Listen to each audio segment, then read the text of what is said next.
Hey everybody, I'm Sean Cummings with my wife Cathy from Vito's. Today at the Gourmet Grill for Buy For Less.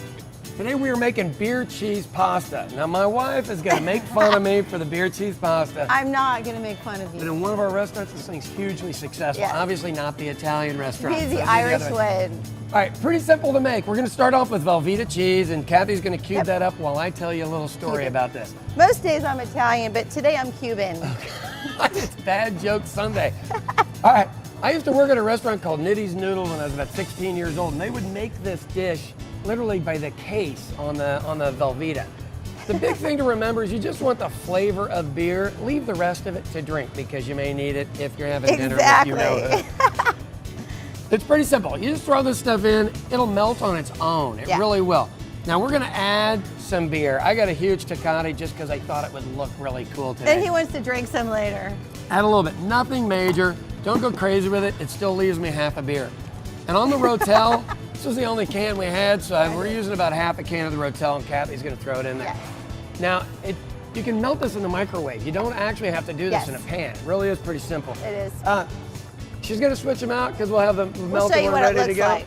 And then I want to talk to you about some Amish noodles. I like Amish noodles because they're big, fat, thick egg noodles, and I like the way they taste. Now, let's talk about noodles real quick. Nothing but noodles. I like al dente noodles. My wife says she likes al dente noodles. I like them al dente. I just don't like them crispy. I like mine with a little bit of chucha. So the ones we have, take a bite and tell me what you think on them. Okay.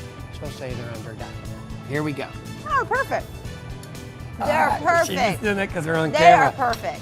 Okay, cook them until you think they're done. And the way you do that is you take a little bit out and you try it. It's really not that difficult. Okay, so the big fat noodles are ready to go.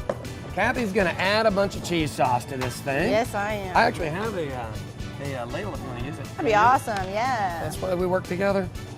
So we're just gonna ladle it on there, and then we're just gonna heat it up. And a little more beer if you want to. You can add more beer if you want to. If the noodles aren't cooked through enough, heat them up in a little beer. It's okay. That'll make this gorgeous sauce here in just a second. Now, when we serve this at the restaurant, we do a little pork tenderloin over the top, or pork loin, or you can do chicken. It really doesn't matter. Just do some kind of meat. It's basically adult mac and cheese. Exactly. And I'm telling you, it tastes wonderful. People go loco de la cabeza for this one. See, I threw Spanish in there as well for it. All right, now you see how thick and nice this thing is? Let's lay it out. And Cathy's gonna garnish it a little bit, make it pretty. There we go. And there you go, beer really cheese is wonderful. Pasta. Easy to make, you get this thing out for tons of people in no time. For these and more recipes, buy for less, okay? .com. That's my girl. See ya.